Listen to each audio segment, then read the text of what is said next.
اللهم افتح علينا حكمتك وانشر علينا من خزائن رحمتك يا أرحم الراحمين. ربي زدنا علما وارزقنا فهما. آمين آمين يا رب العالمين. بسم الله الرحمن الرحيم. السلام عليكم ورحمة الله وبركاته. Alhamdulillah, puji syukur kita kehadirat Allah Subhanahu wa taala kerana nikmat yang Allah berikan kepada kita. Kita masih diberikan kesempatan, rezeki untuk melangkahkan kaki kita untuk mengerjakan satu ibadah yang paling baik, ibadatul abdan atau afdalul ibadah lil abdan. Salah satu ibadah yang paling mulia untuk anggota tubuh badan kita yaitu salat. Dan lebih mulia lagi dan kita mampu melaksanakannya dengan salat. Alhamdulillahirabbil alamin. Mudah-mudahan semakin ramai jemaah kita yang hadir, sama ada hari ini, hari esok dan selanjutnya. Baik, kita akan sambung kajian kita pada hari ini, yaitu tentang fadlun fi arkanil iman. Dalam situ ada arkanul imani sittatun. Rukun iman itu ada 6. Kita telah membahas sedikit tentang makna iman. Al-iman, kata Syekh Nawawi dalam syarahnya, adalah at-tasdiq, membenarkan atau meyakini, atau syar'an at-tasdiqu bi jami'i ma jaa bihi Nabi sallallahu alaihi wasallam mimma ulima min ad-din bid-darurah. Membenarkan dengan seluruh apa yang dibawa oleh baginda Rasulullah sallallahu alaihi wasallam yang kita ketahui dalam agama kita secara mudah. Kita tahu, semua masyarakat dia tahu bahawa solat itu fardu solat. Lalu ada berpuasa itu wajib pada bulan Ramadan. Kita tahu dah. Haji bagi yang mampu silakan. Membayar zakat bagi yang sudah sampai haul dan nisab. Ini maknanya maklum bidadin bid-darurah. Ada juga yang lain, kalau dia at-tasdiq bi jami'i ma jaa bihi Nabi. Kalau maknanya secara umum, berarti maknanya hukum hakam yang dibawa oleh baginda berdasarkan petunjuk Allah Subhanahu wa taala, maka wajib kita taati, kita kerjakan. Abang ajaran baginda Rasulullah sallallahu alaihi wasallam begitu banyak, baik sama ada dalam akhlak, muamalah, ibadah dan lain sebagainya. Begitu banyak Ustaz. Maka baginda mengajarkan kepada kita, idza amartukum bi amrin fa'tu minhu mastata'tum. Kalaulah Allah dan Rasulnya memerintahkan kepada hambanya satu perintah, kerjakanlah perintah itu semampu mana yang kita boleh. Ya Ustaz, saya masih mampunya solat fardu. Alhamdulillah, solat fardu. Yang sunnah-sunnah, tapi kalau imannya bertambah, kita solat sunnah tambah. Kalau selalu bersama orang-orang yang soleh, kita akan tambah solat. Baik, itu makna al-iman. Lalu dikatakan, kalaulah memang at-tasdiq, membenarkan, orang beriman itu kemungkinannya ada 2. Sama ada dia beriman secara ilmu ataupun secara apa? Taklid. Taklid maknanya adalah dia beriman kepada Allah Subhanahu wa taala dan beriman dengan apa-apa sahaja yang dibawa oleh baginda Rasulullah sallallahu alaihi wasallam berdasarkan penjelasan orang soleh atau ulama. Ada orang tak sempat nak cari dalil, dia belum lagi belajar tentang agama, macam mana nak tahu huruf dalil baca bismillah pun kita masih suka, maka cukuplah bagi dia al-imanu bit-taklid. Taklid tapi ini babnya adalah iman kan? Akidah taklid. Kata Syekh Nawawi Banten dalam Kasyifatus Syajah, imannya sah. Taklid. Jadi sudah dijelaskan bahwa Allah Subhanahu wa taala sifatnya punya sifat namanya wujud. Lalu ada qidah, baqa. Mana dalil wujud Allah? Dia tak cari lagi. Tapi dia cukup yakin dengan penjelasan. Lalu dia beriman kepada Allah Subhanahu wa taala dan beriman kepada Rasulullah sallallahu alaihi wasallam sah.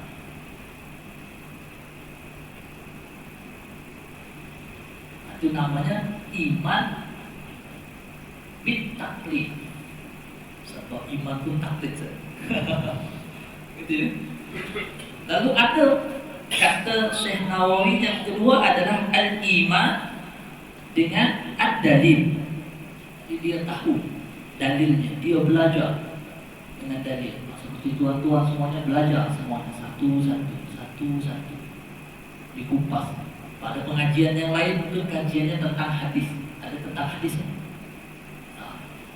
Ketika belajar tentang hadis itu maknanya kita belajar satu bab. Ya, tidak semua bab langsung terus kita kuasai, tapi satu. Apalah lagi kalau itu babnya tentang akidah. Jadi maknanya Allah Subhanahu wa taala wujud, dicari dalilnya. Mana dalilnya lalu disyarah satu-satu. Tuan mungkin baca buku. Macam talaki begitu. Itu maknanya imannya berdasarkan bidalilin. Maka inilah yang dinamakan sebagai makrifah atau beriman kepada Allah Subhanahu wa taala dengan ilmu.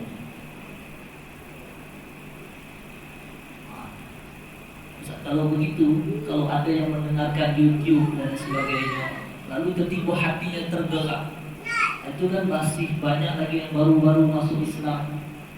Sah tak imannya? Sah. Nah, itu kata Syekh Nawawi. Maka ketika hati itu dia menerima, maka seolah-olah at-tasdiqunya dengan qalb. Maka dalam hatinya kena berucap raditu bima jaa bihi Nabi sallallahu alaihi wasallam. Kalau kita belajar biasanya kita dengar anak-anak kita diajarkan oleh guru-guru biasanya raditu billahi rabba wa bil islami dina wa bi Muhammadin nabiyyan wa rasula. Ya. Bahkan kami dulu ketika di sekolah diajarkan dengan bentuk yang lagu agar lebih seram. Jadi dikatakan raditu billahi rabba wa bil islami dinan wa bi Muhammadin nabiyyan wa rasulah. Itu kita diajarkan. Berarti seolah-olah hatinya mentakrir, mengucapkan saya ridha bahwa Allah Subhanahu wa taala itu adalah Tuhan saya. Tiada Tuhan selain Allah. Dan Islam sebagai agama saya dan Muhammad sallallahu alaihi wasallam adalah nabi saya.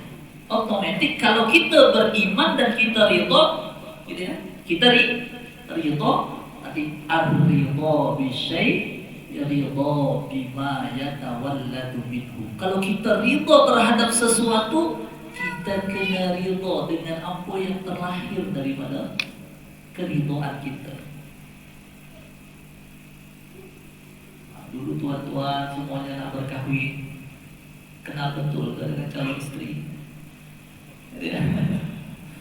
Kadang-kadang ada mak ayah mungkin gitu ya, yang kenalkan anak saya nikahkan, ataupun siapapun yang berkahwin, yang masih muda ke yang tua-tua tidak perlu ditanya lah bagaimana sejarahnya masing-masing. Maknanya ketika kita ridha, ketika kita ridha mengambil namanya Nur ke siapa ke sebagai istri, apapun yang ada pada diri dia setelah pernikahan kita terima atau kita sudah ridha.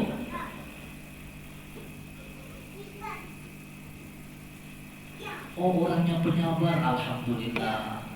Hemat, alhamdulillah. Gitu ya? Itu yang baik-baiknya. Kalau ada yang kurang-kurangnya dalam pandangan kita sebagai manusia, berarti kita juga ridha dengan itu. Makanya kalau ada orang nak berkahwin kan ada tanya dulu. Begitu juga dengan tua-tua dan mungkin ibu-ibu yang ada hadir di sini. Kalau nak ambil anak menantu misalnya, sudah tengok, oke, saya dah ridha dan calon menantu baik sangat. Alhamdulillah, solat sebelah saya dari baca pun jelas. Itu ternyata esoknya setelah berkahwin ada masalah antara mereka, biarkan saja, itu biasa saja. Maknanya kita sudah ridha. Kalaulah dalam perkahwinan kita ridha. Begitu juga dengan pelajar, kalau dia masuk satu sekolah, lalu tugasan ramai, ridha juga. Tuan-tuan semua masuk tentera, gitu ya, masuk tentera. Tentera kena masuk jam sekian, kena keluar jam sekian. Kalau kena push up sekian kali. Untuk menahan kekuatan fisikal kita. Ridha, asal nak jadi tentera kena begitu. Jadi kalau kita ridha dengan sesuatu, ada yang nak ambil polis kena latih begini A, B, C, D, E, F, G dan sebagainya. Kena ridha kerana sudah menerima nak jadi polis. Sekarang kita juga sudah ridha menerima Allah Subhanahu wa taala sebagai Tuhan kita yang wajib kita sembah, dan Muhammad sallallahu alaihi wasallam sebagai nabi kita. Berarti maknanya apa-apa yang Allah perintah kepada kita melalui Nabi Muhammad sallallahu alaihi wasallam, kita kena ikut. Kita kena ambil. Mampu kita kerjakan sebanyak mana, alhamdulillah. Belum mampu kita kerjakan semua, kerjakan mana yang mampu. Al-imanu yazidu wa yanqus. Iman itu seolah-olah bertambah dan berkurang. Yazidu bin ta'ah, semakin taat melaksanakan ketaatan, semakin bertambah. Wa yanqusu bil maksiyah. Kalau kita melakukan kemaksiatan, maka berkurang sedikit.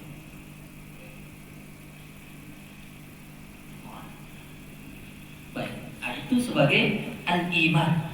Makanya al-iman, Imam Nawawi atau Syekh Nawawi Banten mengatakan iman itu setidaknya ada 5 peringkat. Ini cukup banget.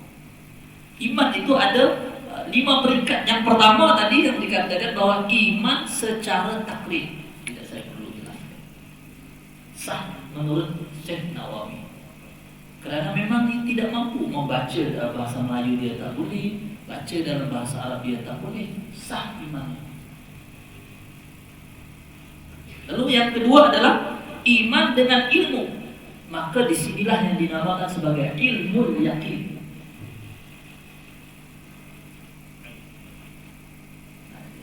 Ketika kita tahu bahwa Allah Subhanahu wa taala punya sifat namanya wujud, makanya ini sebagai wajibul wujud.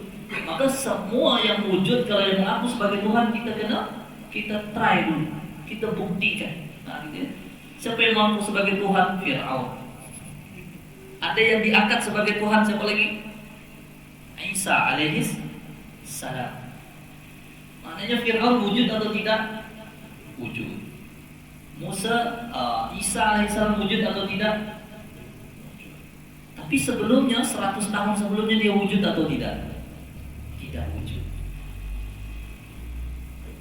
Maka kata Nabiullah Musa alaihissalam, lalu siapa Tuhan awak?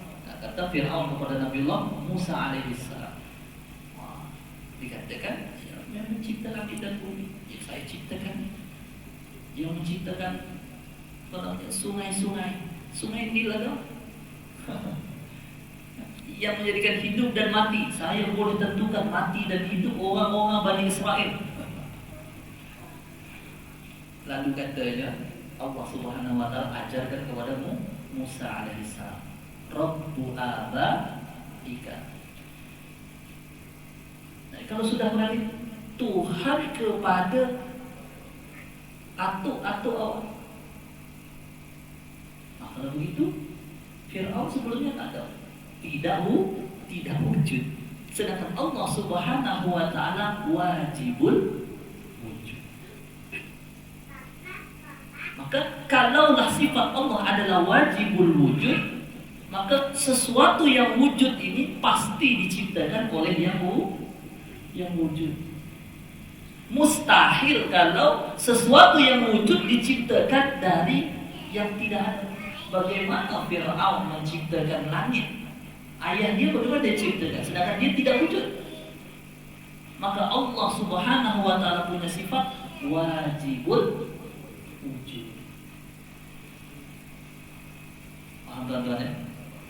Kalau kita belajar dengan sifat yang 20, sedangkan ada kitabnya 20. Jadi kalau wajibul wujud itu maknanya, kalau hari ini ada orang kata nihilisme, itu kefahaman baru lah. Orang modern kata nihilisme. Nihilisme maknanya tak ada apa-apa pun.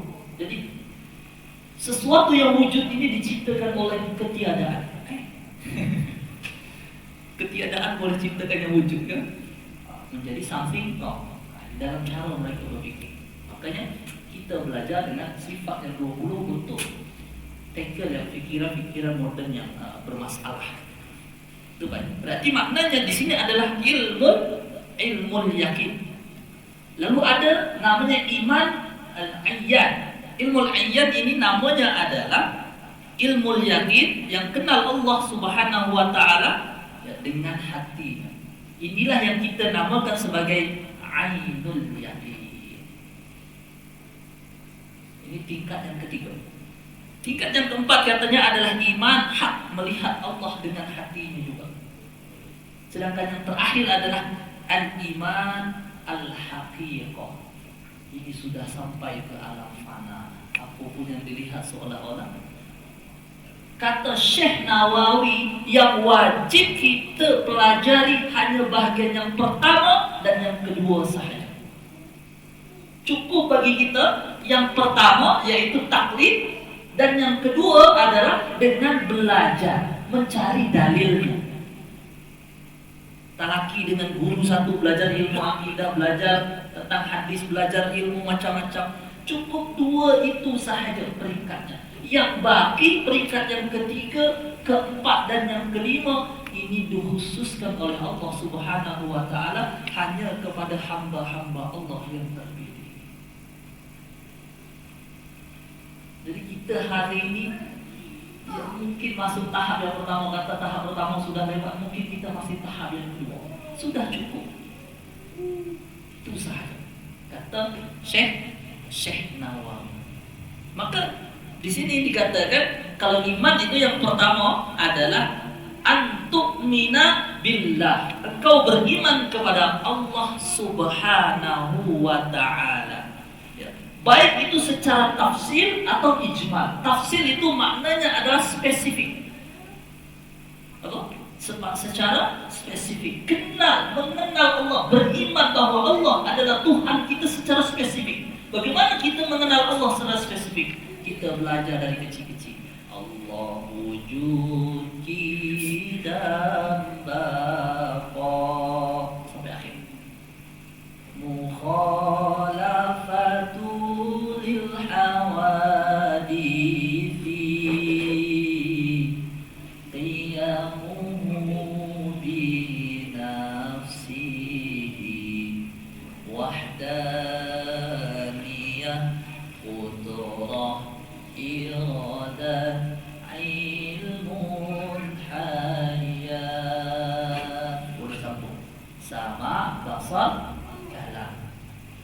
akhirat. Berarti maknanya secara spesifik. Makanya dalam akidah yang kita pelajari yaitu al-Asy'ariyah, kita kena mengenal Allah secara tafsir, bukannya hanya yang ijma. Makanya di negeri 9 ini saya rasa jarang yang mengajarkan mengenal Allah dengan sifat yang 3. Adanya ada dengan sifat yang 20. 3 tu maknanya kawan-kawan kita yang menggunakan rububiyah, ilahiyah, asma wa sifat. Tapi di tempat kita mengajar dengan sifat yang 20. Kenapa? Kerana kita nak kenal Allah seperti tadi, wujud tadi. Macam mana nak buktikan Allah itu wujud? Itu namanya mengenal Allah secara tafsir. Lalu kita katakan Allah itu baqa'. Allah wujud tidak baqa'. Sekarang Allah itu kerana baqa' kekal. Berarti maknanya Fir'aun masih kekal tak? Tak ada. Laki hanya mayatnya sahaja. Berarti dia tidak sah diakui sebagai Tuhan. Nabiullah Isa alaihi salam Allah angkat setelah itu. Jadi juga tidak sah kerana yang mengangkatnya manusia. Maka sekarang masih ada tak? Masih Allah baqa'. Walaupun yang lain yang mengaku sebagai Allah wujud, tapi tidak baqa'. Berarti tidak sah dianggap sebagai Tuhan. Jadi kalau kita seandainya sebagai seorang seorang yang alim dan belajar, kita boleh try sifat 20 itu diterapkan kepada orang-orang yang akan mengaku sebagai Tuhan.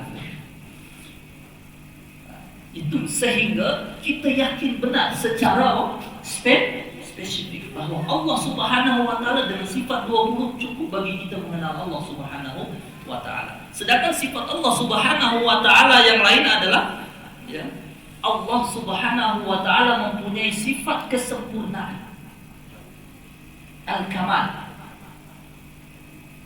yang tiada henti. Kerana Allah Subhanahu wa taala itu maha sempurna, maka seluruh syariat yang Allah syariatkan kepada kita adalah sempurna.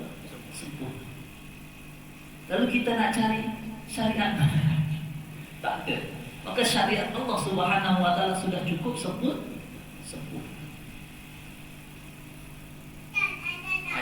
Berarti kalau yang pertama adalah antuk mina billah.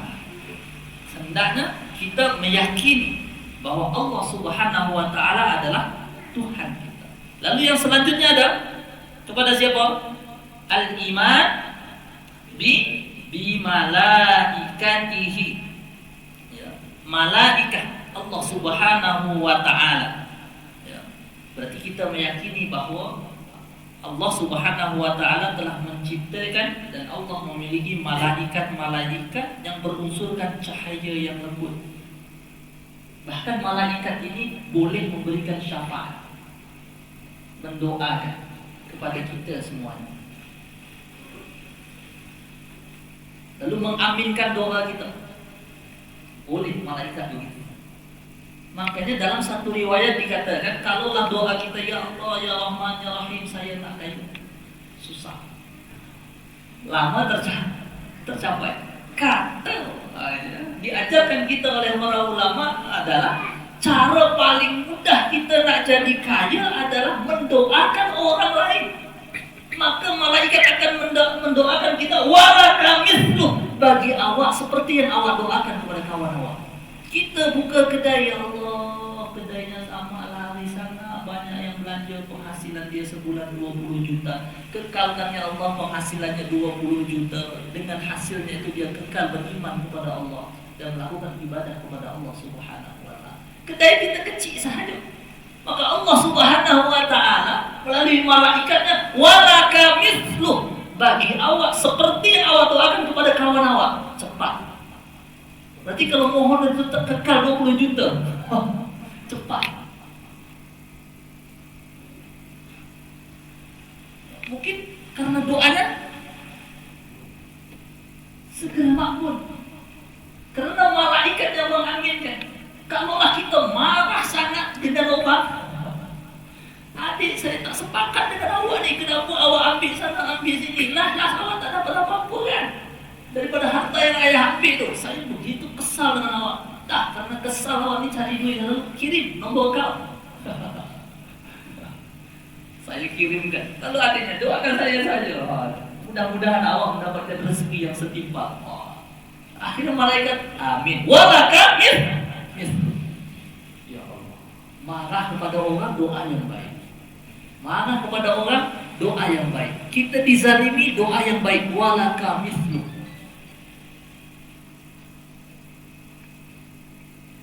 Kalau kita berdoa, ya Allah, panggilkan kami ke tanah suci, tak sempat. Kita daftar berapa puluh tahun? 30 tahun. 30 tahun. Kalau sudah daftar, alhamdulillah. Kalau belum sempat, cepat doakan orang lain yang sudah pergi haji itu, ya Allah, seolah-olah dia boleh pergi haji. Mudah-mudahan menjadi haji mabrur. Dan kita doakan dia tetap menjadi orang baik, datang sini menjadi makin soleh lagi. Doanya walaka mithlu, kita makin soleh, kita boleh naik haji atau naik umrah. Maka paling cepat adalah mendoakan orang lain, karena malaikat boleh mengaminkan doa kita. Nah, itu beriman kepada malaikat. Lalu kepada kitab Allah. Ya, antuk mina bi wa kutubihi. Itu maksudnya adalah antasdiqa bi kutubi. Maknanya kitab-kitab Allah. Maknanya kalaulah kitab Allah, dia adalah kalamullah al-munazzal. Kalam Allah yang diturunkan ala rusulihi, kepada para utusan Allah Subhanahu wa ta'ala. Jadi kalau kalam Allah, ini isunya dia. Kalam Allah berarti itu adalah firman Allah. Dan firman Allah itu bukan makhluk. Nah, ini isunya ketika zaman Imam Asy-Syafi'i, Ahmad bin Hanbal disebat dan dimasukkan yakin bahwa Al-Quran adalah makhluk. Kalam Allah is kalam Allah.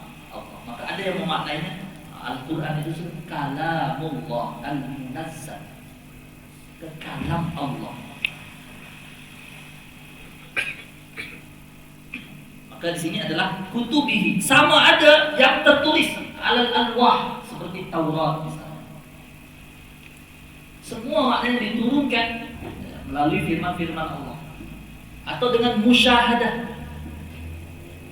Mana musyahadah bentuk contohnya ketika Isra dan Mi'raj Rasulullah sallallahu alaihi wasallam ditampakkan. Lalu Rasulullah memberikan penjelasan kepada kita. Itu juga namanya adalah kutubihi, kata Syekh Nawawi. Jadi kita beriman dengan itu. Lalu yang selanjutnya adalah warusulihi. Warusulihi berarti maknanya para nabi. Kata Syekh Nawawi, yang pertama secara jisim adalah Nabiullah Adam alaihissalam, dan yang terakhir adalah Nabiullah Muhammad sallallahu alaihi wasallam. Dan jumlahnya kita tidak tahu berapa banyak. Tapi yang perlu dan kita wajib kita imani adalah ada 25. Dan mereka ini semuanya afdalul ibad atau afdalu ibadillah, sebaik-baik hamba Allah Subhanahu wa taala, sama ada dalam perkataannya ataupun perbuatannya. Maka tidak boleh kalau kita lalu menisbahkan seorang nabi melakukan perzinahan seperti dalam kitab suci yang lain. Karena mereka adalah afdalu ibadillah, sebaik-baik hamba Allah. Kalau kita beriman kepada Nabiullah Musa, lalu kita beriman kepada Nabiullah Sulaiman, lalu kita nanti kutuk juga na'udzubillah. Nabi Sulaiman banyak istri dia, tak ada. Jadi kita tidak boleh kutuk mereka, karena mereka adalah afdalu ibadillah, sebaik-baik hamba Allah. Jadi kalau tidak, siapa lagi yang sebaik-baik hamba Allah kalau bukan para nabi dan rasul? Kalau kita ini banyak dosa dan salah. Wabil yaumil akhir, dengan hari akhir maknanya hari kiamat. Katanya kita beriman kepada Allah Subhanahu wa taala dengan hari di penghujung hari kita hidup ini. Dikatakan dalam syarah Kasyifatus Syajar, dikatakan kenapa namanya adalah hari akhir, karena tiada pergantian malam dan siang, tak ada lagi.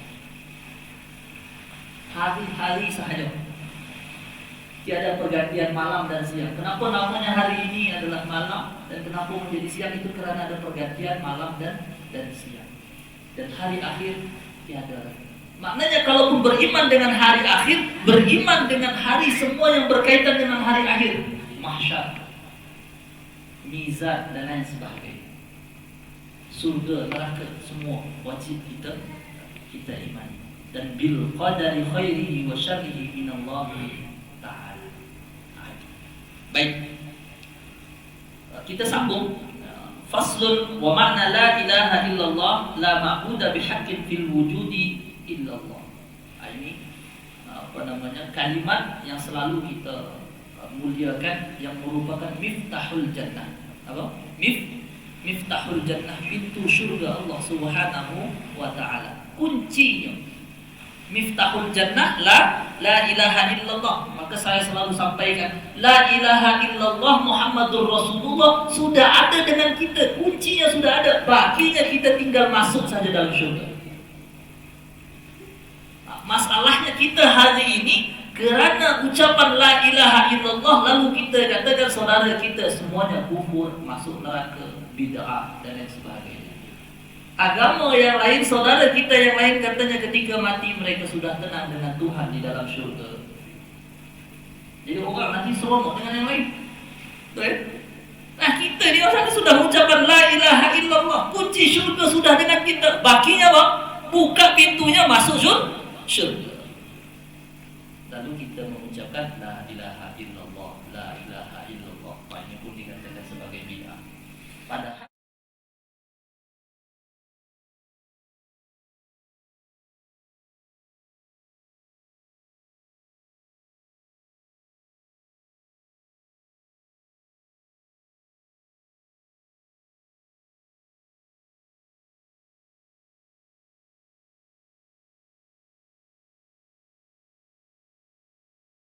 ini adalah kalimat-kalimat yang begitu mulia, yang merupakan pintu syurga. Kita sukses di akhirat kelak. Alaiha nahya, seolah-olah kita hidup itu dengan ucapan la ilaha illallah. Wa alaiha namutu, dengan kalimat itu juga kita mati. Maka kalau dikatakan di akhir pengakhiran hayatnya mengucapkan la ilaha illallah Muhammadur Rasulullah, dakhalal jannah, seperti saya pernah jelaskan. Kenapa? Karena semua kesalahan yang pernah kita lakukan selama hidup kita tidak berbanding atau tidak sebanding dengan lafaz yang paling mulia, la ilaha illallah, di penghujung hidupnya. Jadi kita banyak dosa atau tidak? Jangan kira banyak sangat.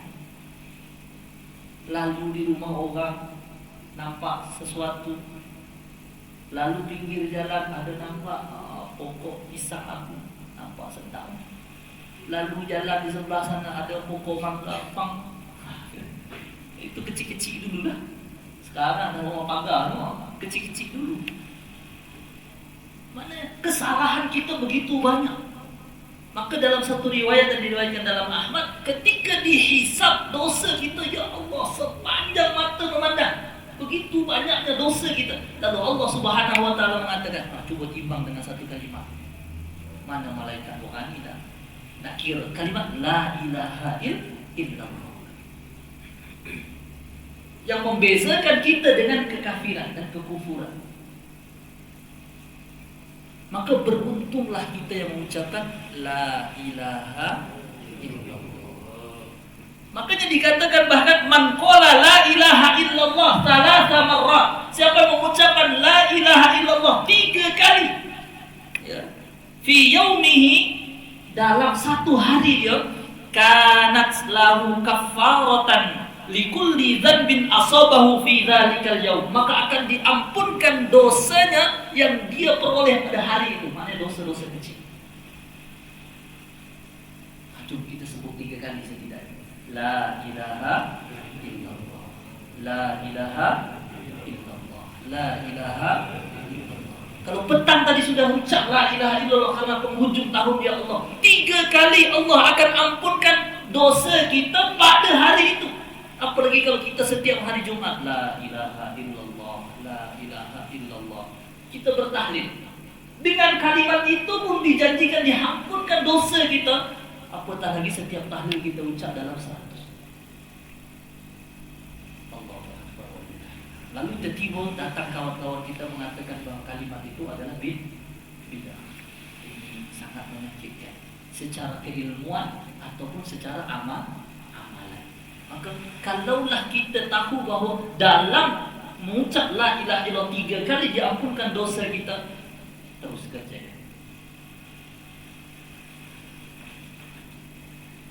Baik, itu ya makna la ilaha illallah. Baik, kita akan masuk dalam perbahasan yang baru. Belum isya belum ini, sambung ini. Mudah-mudahan kita dapat 2 tajuk. Wallahu a'lam. Faslun alamatul bulugh.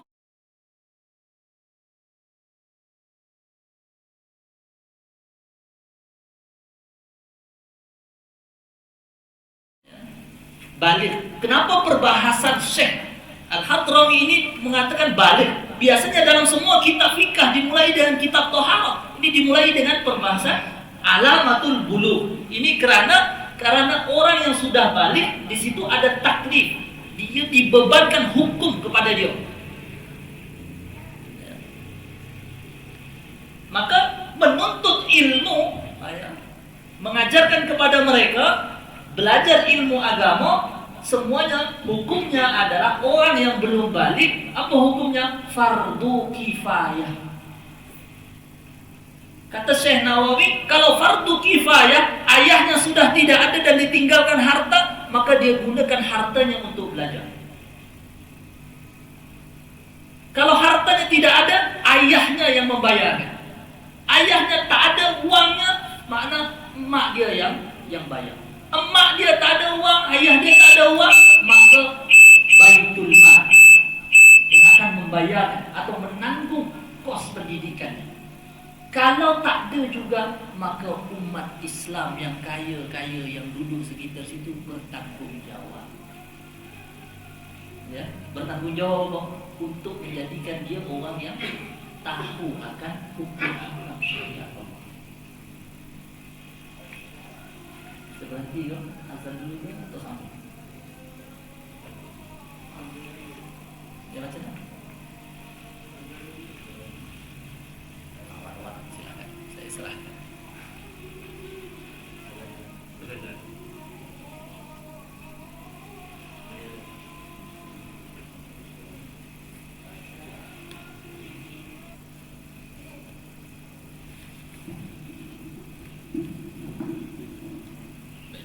Sambung. Alamatul bulughi salasun, ada 3 tanda orang balik. Kenapa dibahas secara balik? Kerana ini agar kita juga boleh mengajar kepada anak-anak kita bahawa tanda-tanda ini perlu kita perhatikan. Kita tidak tahu. Yang dikatakan yang pertama, tamamu khamsa asyrata sanatan fi dzakari wal untha. Umurnya 15 tahun bagi anak lelaki ataupun perempuan, kalau belum ada tanda yang lain. Dan ketika umur 15 tahun, maknanya dia sudah menanggung seluruh hukum hakam Allah. Dia kena kerjakan sendiri. Lalu yang kedua adalah walihtilamu fil dzakari wal untha li 9 sinin. Maknanya ini secara pasti. Dan sanah tadi itu tahun-tahun ini menunjukkan bahawa ini adalah tahun Hijriah, bukan Masehi. Umur 15 tahun adalah tahun Hijriah. Di situ wal ihtilam, bermimpi. Ya, bermimpi kata Syekh Nawawi di sini adalah rasa ada yang keluar. Sama ada lelaki ataupun perempuan. Ketika dia bermimpi bahawa ada yang keluar atau maninya merasa ada yang keluar. Ketika dicek bangun tidur ternyata tak keluar. Lalu tertahan begitu. Kata Syekh Nawawi, ini tetap dianggap sudah keluar.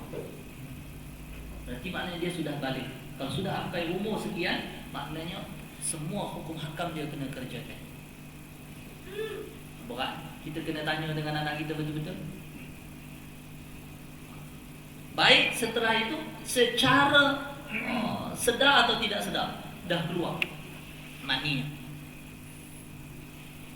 Maka kena hati-hati. Sekarang ni isu ramai, anak kecil-kecil sudah ada yang hamil. Lalu bagaimana Ustaz kalau ada anak kecil belum sampai umurnya tapi dia hamil? Dia dianggap baligh ke kerana hamil? Kata Syekh Nawawi, tidak dianggap baligh anak yang hamil, tetapi balighnya kerana terkeluarnya mani sebelum hamil.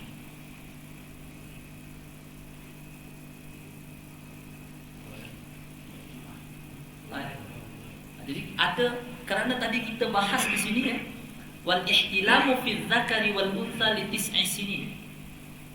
Ya, kerana umur 9 tahun. Lalu ada haid fil untha li tis'i sinin. 9 tahun. Ustaz, kalau ada umurnya belum balik, belum keluar tanda itu, mimpi juga tak ada, tapi hamil. Kes. Contohnya kes. Lalu hamil. Apakah hamil itu menunjukkan bahawa dia sebagai orang yang baligh? Kata Syekh Nawawi, tidak. Kehamilan bukan sebagai bukti bahawa dia orang baligh. Tetapi ketika dia melakukan hubungan seksual dan maninya keluar mani itulah sebagai tanda bahawa dia sebagai orang baligh. Maka kalaulah ada, mohon maaf, handphone hari ini semua konten yang kita tak tahu dan lain sebagainya, lalu dia sengaja terpaksa mengeluarkan maninya sebelum masa umurnya, menakutkan. Jadi kita kena betul-betul anak ni betul-betul di dalam diri ke dan sebagainya. Berarti maknanya, maka kata Syekh Nawawi tadi, sengaja ataupun tidak sengaja, atau kita anggap selalunya al-ihtilam. Al-ihtilam apa Lisan? Mimpi ke? Mimpi terkeluar mani. Tapi kalau begitu Ustaz, bagaimana kalau seandainya tidur dan tidak tidur? Kalau tidak tidur tiba-tiba keluar, tak mungkin. Maka kalaulah dia terkeluar, makanya dia dianggap sebagai baligh. Ini kena jaga betul-betul. Makanya tadi belajar ilmu ini katakan sebagai fardu kifayah. Seawal umur 7 tahun lagi sudah kita training mereka untuk belajar. Ini fardu kifayah. Makanya beruntung ya Allah ada anak kecil-kecil datang, Tuhan bawa anak kecil belajar solat dan lain sebagainya. Itu memang tanggung jawab kita kerana fardu kifayah. Beruntung, syukur kerana ada anak yang tak dibawa ke sini untuk belajar. Kerana mereka tak ada lagi kepastian untuk belajar, kerana dia masih anak-anak. Dan hukum itu tidak terkena kepada anak-anak, hanya kepada siapa? Kepada orang-orang yang sudah baligh. Nah, masalahnya baligh itu yang terakhir al-haid fil untha li tis'i sinin. Kalau dia umur, ini kemungkinan 9 tahun keluar haid, tapi mungkin tidak keluar. Makanya di sini kena betul-betul dekat dengan anak kita masing-masing. Ternyata ada yang keluar misalnya mani dan lain sebagainya. Ada sebab anak umur 12 tahun dah faham. Hari ini macam-macam. Kita kena pastikan. Baik, saya tambah sedikit satu tajuk lagi. Ya. Faslun syurutu ya ijza'i al-hajari thamaniyah. Ini cara beristinja. Terakhir sebelum kita nanti masuk babul wudu. Babul al-istinja. Ya. Tentang hanya syurutu ijza'i al-hajari thamaniyah. Cara beristinja ada 8. Yang pertama katanya adalah an yakuna bisalasati ahjarin, dengan 3 batu. Ada 3 biji batu, 1, 2, 3. Atau kata Syekh Nawawi 3 sisi batu. Maknanya kalau batu tu segi berapa macam tu ya. Kalaulah ada 3 macam tu di sini, sini dan sebelah. Ada 3. Jadi ada 3. Bisalasati ahjari. Itu yang pertama. Yang kedua, wa an yunqiya al-mahal. Ya. Dia kena boleh membersihkan tempat keluar. Tempat keluarnya apa? Apa namanya? Berak kita. Caranya adalah, ini caranya. Kalau kita menggunakan 3 batu, yang pertama kata Syekh Nawawi caranya kalau beristinja mulai yang pertama dengan batu yang pertama daripada kita letakkan gerakkan ke arah kanan. Jadi kalau kita berhadapan begini dan kita tak ada air dan sebagainya, kita pusingkan ke arah kanan. Ke kanan terlebih dahulu. Pusingkan ke arah kanan. Itu yang pertama. Nah, boleh dibayangkan masing-masing. Yang kedua atau 2 bahagian dari kita letakkan lalu pusing ke arah kiri sampai tempat kita letakkan yang tadi. Ya. Lalu yang ketiga adalah baru yang tengah. Berarti tempat dia keluar terakhir di tengah. Itu caranya. Kalau membersihkannya dengan al-hajar. Sama ada 3 bentuk batu. Cuma dikatakan kalau seandainya 3 nampak masih ada tak selesa. Kerana istinja itu namanya adalah al-mutahhir at-takhfif atau al-mukhaffif. Dia hanya mengurangkan sahaja, bukan bersihkan sama sekali. Sedangkan al-air itu mutahhir al-muzil, dia menghilangkan sama sekali. Jadi kalau tidak ada air, mungkin tentera masuk hutan dan sebagainya, atau polis masuk hutan dan lain sebagainya. Nah, kita tak tahu masuk hutan tak ada air kadang-kadang. Kami pernah masuk hutan daripada ni dinilai tu kita masuk hutan. Memang kita diajar masuk hutan.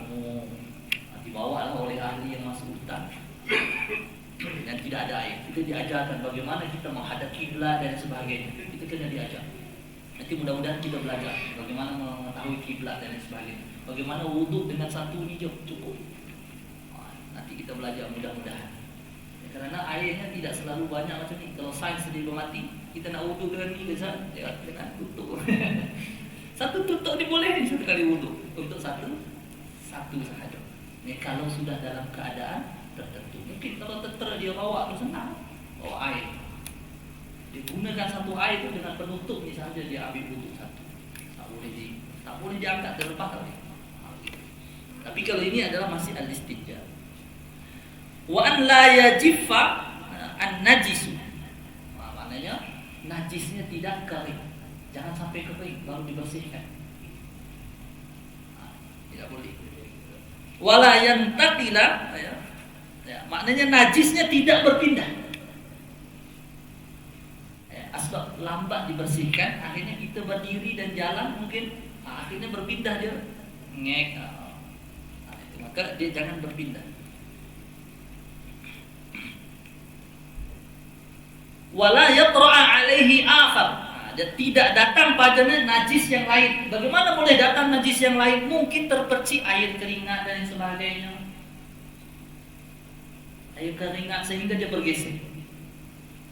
Maka hati-hati. Kalau memang pergi memang dah tak ada air, pergi ke rumah air tak ada, pergi surau pun tak ada juga. Gitu. Paksalah pergi mana-mana dalam hutan sebelah sana atau sebelah sini kebun banyak kan. Duduk sahaja kat situ dah cari apa-apa pun. Yang penting keras sahaja. Wala yujawis safhatahu, ya. Tidak boleh melebihi di sekitar duburnya. Tidak boleh melebihi daripada situ. Wa hasyafatahu, tidak juga ujung zakarnya. Ini kenapa dibahas ujung zakarnya selepas? Kerana dalam al-istinja, kalau istinja berbeza dengan kalau istinja dengan batu. Kalau istinja dengan batu sebaiknya dubur terlebih dahulu baru kubul. Zakar kita bersihkan. Kalau dengan air kita dahulukan kemaluan kita, zakar kita terlebih dahulu baru kubul. Berarti baru dubur. Kubul dulu baru dubur.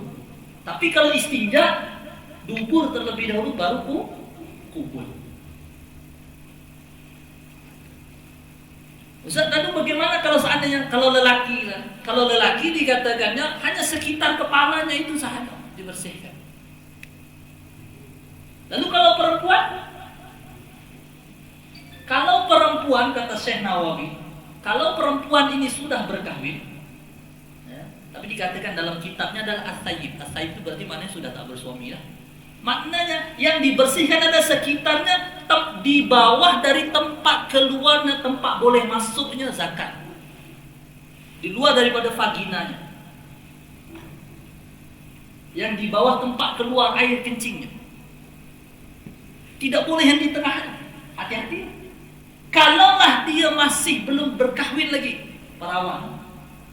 Berarti maknanya yang hanya yang terlihat di bawah bahagian itu, kalau seandainya dia duduk. Apa bahasa di sini duduk macam ni? Kalau dia duduk macam ni, apa yang boleh terlihat di situ sahaja yang boleh dibersihkan. Yang di bawah bahagian bawah. Bukan yang di tengah lalu macam itu. Biasa saja. Ini sangat detail kalau Syekh Nawawi dalam menjelaskan. Maka di sini hasyafatahu. Lalu bagaimana kalau ada khunsa yang punya dua? Ini diragui. So kalau bersihkan satu, satunya keluar atau tidak? Itu dia. Kalau faraj. Asal ada kemungkinan ada yang punya dua, satunya adalah bentuknya adalah bentuk vagina, yang satunya adalah zakar. Ini kena dua-duanya. Begitu juga dalam istinja. Wala yusibuhu ma'un, jangan sampai terkena air. Kenapa? Kerana akan berpindah najis. Wa an yakunal ahjar tahiran. Batu itu kena pastikan ianya bersih. Ya, batu. Lalu bagaimana Ustaz kalau bentuknya hajar? Kan kita kalau pergi ke Singapura tu tak ada batu pula. Ya. Terpaksalah pergi ke Masjid Sultan juga. Gitu ya. Bagaimana kalau seandainya pergi? Maka kata Syekh Nawawi yang penting hajarun. Yang hajar syar'iyyah. Yang hajar syar'i yang kita anggap sebagai hajar. Syaratnya yang pertama adalah bersih, tahir. Yang kedua adalah jamid, padat.